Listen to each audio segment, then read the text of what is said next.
हसदेव बचाओ, हसदेव बचाओ, हसदेव बचाओ। चारों तरफ सिर्फ एक ही नारा है। जब चारों तरफ ये धार्मिक मुद्दे गूंज रहे हो, जब टीवी चैनलों से लेकर समाचार पत्रों तक धन्ना सेठों के पैसों से ये मुद्दा आज हर किसी की जुबान पर है, हर किसी के दिल में नफरत बोया जा रहा, उस वक्त में आदिवासी समाज अपने जंगल को बचाने की लड़ाई लड़ रहे हैं। 2018 में छत्तीसगढ़ का चुनाव हुआ, कांग्रेस सरकार इस राज्य में सरकार बनी, लेकिन हसदेव बचाओ संघर्ष समिति के तहत पिछले 6 साल से आदिवासी समाज इस जंगल को बचाने की लड़ाई लड़ रहे हैं। तो सवाल ये उठता है कि 2018 से लेकर 2022 तक सिर्फ 4 साल होते हैं, लेकिन आदिवासी समाज पिछले 6 साल से ये लड़ाई लड़ रहे हैं।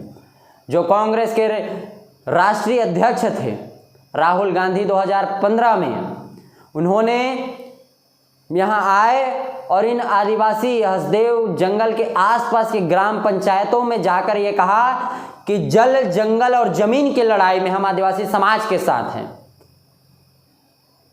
और आज कांग्रेस की सरकार है और वो इस जंगल को बचाने की लड़ाई में कहीं नजर नहीं आती, बल्कि इसे बेचने की लड़ाई में कांग्रेस और भाजपा दोनों साथ नजर आते हैं। 6 साल से वहाँ के आदिवासी लोग इसे बचाने की लड़ाई लड़ रहे थे।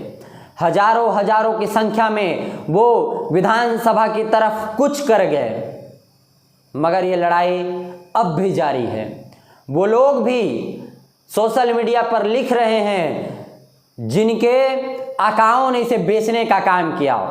भाजपा के जो लोग हैं वो भी अभी सोशल मीडिया पर लिख रहे हैं कि कांग्रेस सरकार इस हसदेव जंगल को बेचने में लगी है। मगर वाजिब सवाल ये है कि इस जंगल को बेचने में जितना अहम योगदान कांग्रेस का है, उतना ही अहम योगदान भाजपा का है। जिस तरह से मोदी सरकार केंद्र में रहकर देश की संपत्तियों को बेच रही है, और मोदी सरकार ने रेलवे को बेच दिया, एयरपोर्ट को बेच दिया, LIC बिक गई, BSNL बिक गया, HTML बिक गया, ऐसे तमाम सरकारी संस्थाओं को बेचने का काम किया। वो लोग कांग्रेस से सवाल पूछ रहे हैं कि आप इस जंगल को क्यों बेच रहे हैं। तो ये सवाल आपसे भी पूछा जाएगा कि जब देश बिक रहा था तब आपने अपने आका से ये सवाल क्यों नहीं पूछा।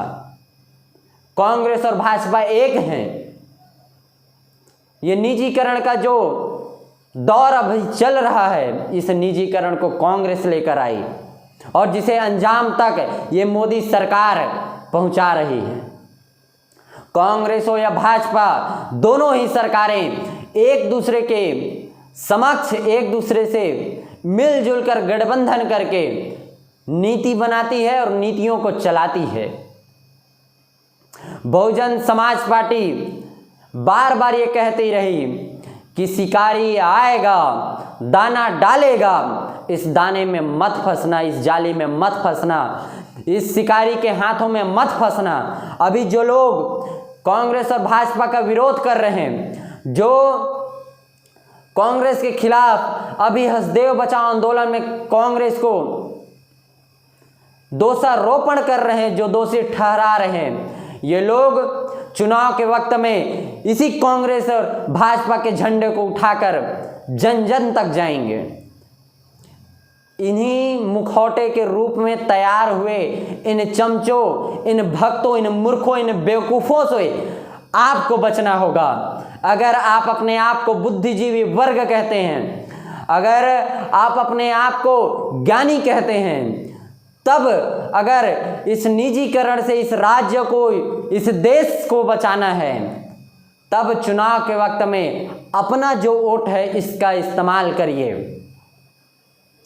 चुनाव के वक्त में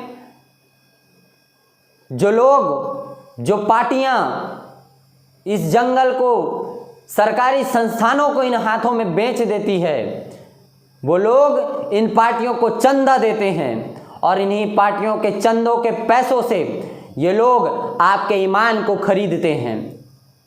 जो लोग 2 वक्त की रोटी के लिए भटकते हैं उन्हें पैसों में खरीद लिया जाता है।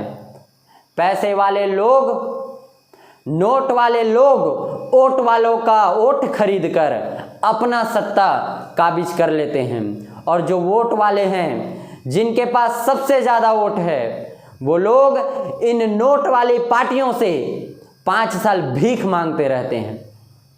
और आपके जो नेता जिन्हें आप अपना मसीहा समझते हैं वो कांग्रेस और भाजपा की पार्टी गाइडलाइन से बाहर आकर एक शब्द भी नहीं कहते, फिर भी आप इनकी गुलामी कर रहे हैं अपने स्वार्थ के लिए,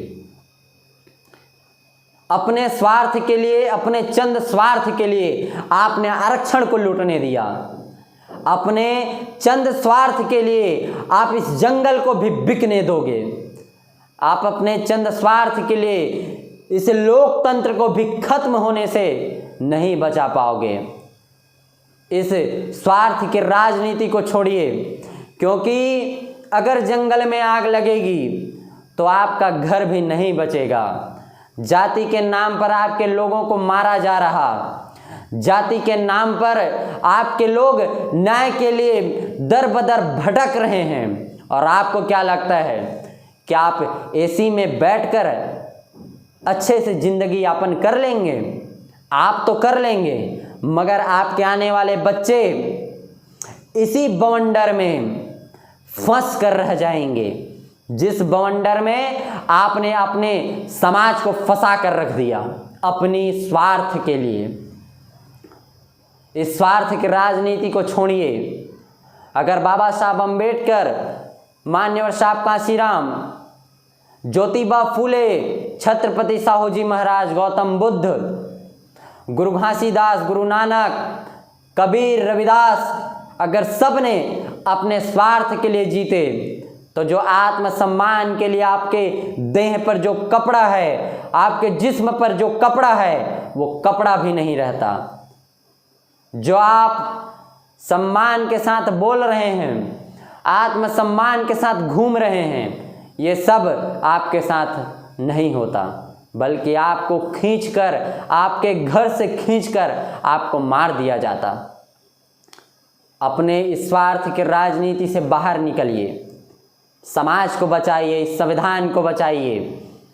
अगर ये समाज रहेगा, अगर ये संविधान रहेगा तो आने वाले कल में जो आने वाली पीढ़ी है वो भी आत्मसम्मान से जिएगी, अपना सर ऊंचा करके जिएगी। अपना स्वार्थ मत देखिए, बल्कि समाज के बारे में सोचिए, अपनी आने वाली पीढ़ी के बारे में सोचिए। इस धर्म की आंधी में अंधे मत बनिए। इस सोशल मीडिया के दौर में व्हाट्सएप यूनिवर्सिटी के तहत मिले ज्ञान को ही ज्ञान मत मानिए, बल्कि पुस्तक के उस ज्ञानों को, उन संत महापुरुषों के जीवन संघर्ष से कुछ सीखिए। इकट्ठा होइए। स्वार्थ की राजनीति और स्वार्थी लोग ज़्यादा दिन नहीं टिक पाते। जय भीम, जय भारत।